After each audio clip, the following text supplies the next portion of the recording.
महर्षि दयानंद जी ने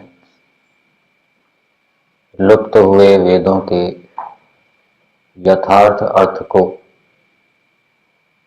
फिर से प्रकट किया। वेद भाष्य किया, यजुर्वेद भाष्य संपूर्ण किया, ऋग्वेद के ऊपर भी भाष्य किया महर्षि दयानंद जी ने। तो यजुर्वेद भाष्य में 38वें अध्याय में 36वें मंत्र के भावार्थ में महर्षि दयानंद जी लिखते हैं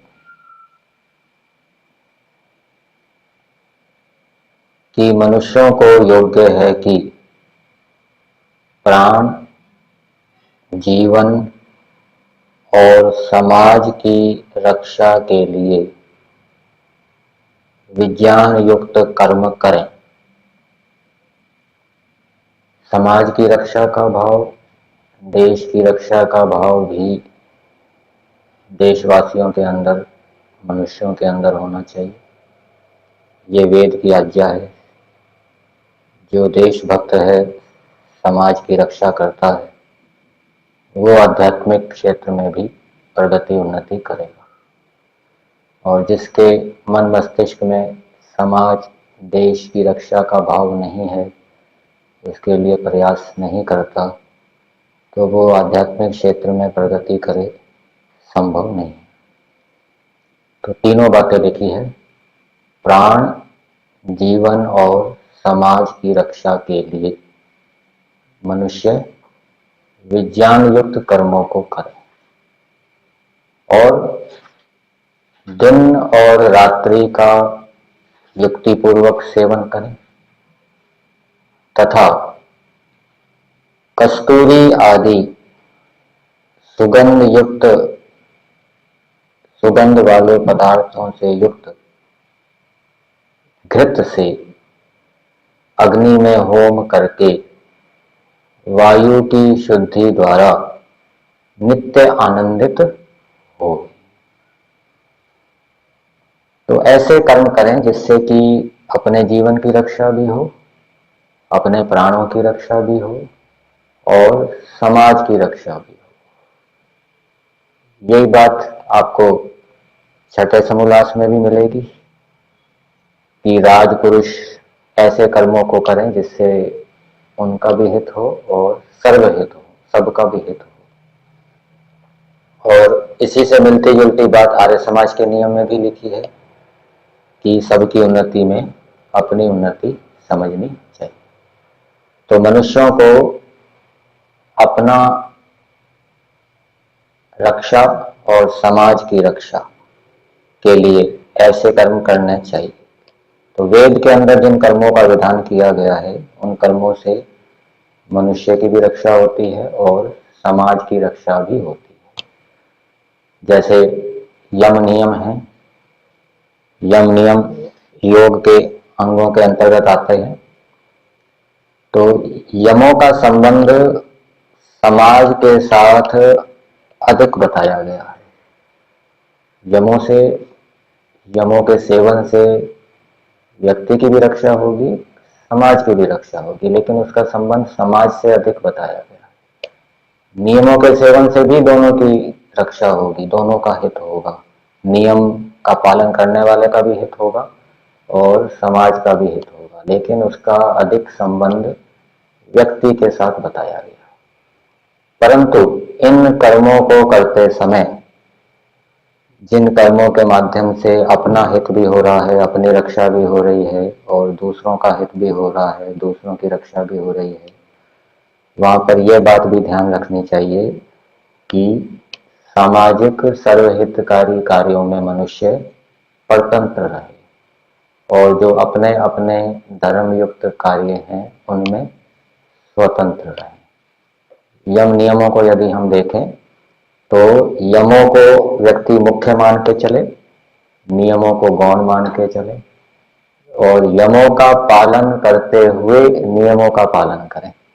यमों का उल्लंघन करते हुए नियमों का पालन ना करें। तो इस प्रकार से इन नियमों का पालन करते हुए जब व्यक्ति विज्ञान युक्त कर्मों को करेगा तो उससे उसका ज्ञान बढ़ेगा, आत्मा की उन्नति होगी और ज्ञान बढ़ने से वो आनंद को प्राप्त होगा। यज्ञ का संबंध भी है, वायु की शुद्धि के द्वारा सबका हित होता है, अपना हित भी होता है, तो इससे भी आत्मा का ज्ञान बढ़ता है और आत्मा का ज्ञान बढ़ने से व्यक्ति आनंद को प्राप्त होता है। अन्यत्र यजुर्वेद के 37वें अध्याय के 6ठे मंत्र के भावार्थ में महर्षि दयानंद जी लिखते हैं कि जो मनुष्य धर्मयुक्त कार्यों को करते हैं वे सबके शिरोमणि होते। शिरोमणि किसको कहते हैं? आप मुकुट के रूप में ले सकते हैं। जैसे मुकुट होता है वो शरीर के सभी अंगों के ऊपर, सबसे ऊपर स्थापित किया जाता है। इसी प्रकार से जो धर्मयुक्त कार्यों को करते हैं वो मनुष्य सब मनुष्यों के ऊपर होते हैं, उनका सबसे अधिक सम्मान होता है, अथवा वो दूसरे व्यक्तियों का नियंत्रण करने वाले होते हैं, संचालक होते हैं, उनको अपने अधीन रखने वाले होते हैं। और धर्मयुक्त कार्यों को करते समय भी एक बात ध्यान रखने योग्य है, महर्षि दयानंद जी ने लिखी है कि कष्ट होने पर भी धर्मयुक्त कार्यों को ही करें। अर्थात कष्टों को सहन करते हुए भी धर्मयुक्त कार्यों को करें। ऐसा ना हो कि कष्ट होने पर धर्मयुक्त कार्यों को छोड़ दे। तो जब व्यक्ति कष्ट होने पर भी धर्मयुक्त कार्यों को करता है तो ये एक प्रकार का तप है और इससे आत्मा की क्या है, उन्नति होती है। इसको समझने के लिए हम चाणक्य नीति दर्पण के एक श्लोक को ले सकते हैं जिसके अंदर एक प्राणी की विशेषता को दिखाते हुए बताया गया है कि मनुष्य को उस प्राणी से उस विशेषता को सीखना चाहिए। उस श्लोक के अंदर गर्दभ का उदाहरण दिया जिसको गधा कहते हैं। उसकी विशेषता क्या है? सुश्रांतो अपि वहति भारम। वो अच्छी प्रकार से श्रांत हो जाने पर भी, थक जाने पर भी भार ढोता है, मतलब कि थकावट होने पर भी वो भार ढोता रहता है। इसी प्रकार से मनुष्यों के अंदर भी ये विशेषता होनी चाहिए कि थकावट एक प्रकार से कष्ट है, कठिनाई है, उसको सहन करते हुए वो भार ढो रहा है। तो मनुष्य भी कष्टों को सहन करते हुए धर्म का सेवन करते रहे। और दूसरी विशेषता बताई, शीतोष्णम न पश्यति। वो गर्मी है या सर्दी है उसको नहीं देखता। इसी प्रकार से धर्मयुक्त कार्यों को करते समय भी ये नहीं देखना चाहिए कि ये गर्मी है या सर्दी है। लक्ष्य क्या होना चाहिए? मुझे इस कार्य को करना है। और तीसरी विशेषता क्या बताई? संतुष्टश्च चरते नित्यम। और वो हमेशा संतुष्ट रहता है। तो धर्मयुक्त कार्यों को कष्टों का सेवन करते हुए भी करते रहें, कष्ट होने पर भी उनका सेवन करते रहें, और उसके फलस्वरूप जो कुछ भी प्राप्त हो, न्यून प्राप्त हो तो उससे दुखी ना हो, अधिक लाभ हो जाए तो उससे प्रसन्न ना हो, अपितु प्रसन्नता पूर्वक धर्मयुक्त कार्यों को करते रहें जब तक कि लक्ष्य की प्राप्ति ना हो जाए। तो जब व्यक्ति कष्टों को सहन करते हुए धर्मयुक्त कार्यों को करता है तो उसके अंदर धर्म में दृढ़ता आती है।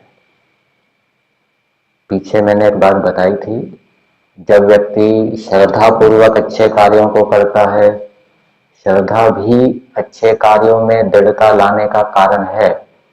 इसी प्रकार से जब तपस्या पूर्वक अच्छे कार्यों को करता है तो वो तपस्या पूर्वक अच्छे कार्यों को करना भी अच्छे कार्यों में दृढ़ता लाने का कारण है। तो उससे उसमें धर्म में दृढ़ता आती है, और इसको धर्म की सिद्धि कहते हैं। चाहे कितना भी प्रलोभन आ जाए, चाहे कोई कितना ही डराए धमकाए, फिर भी व्यक्ति धर्म में अडिग रहे। ये स्थिति कब आती है? जब व्यक्ति कष्टों का सेवन करते हुए भी धर्म का आचरण करता है। ये स्थिति कब आती है? जब व्यक्ति श्रद्धा पूर्वक, प्रीति पूर्वक धर्म युक्त कार्यों को करता है। तो इस प्रकार से जो मनुष्य धर्म युक्त कार्यों को करते रहते हैं, तो वो सबके शिरोमणि बनते हैं, सबसे उत्तम होते हैं, सबके पूज्य होते हैं। ये मंत्र का भाव है।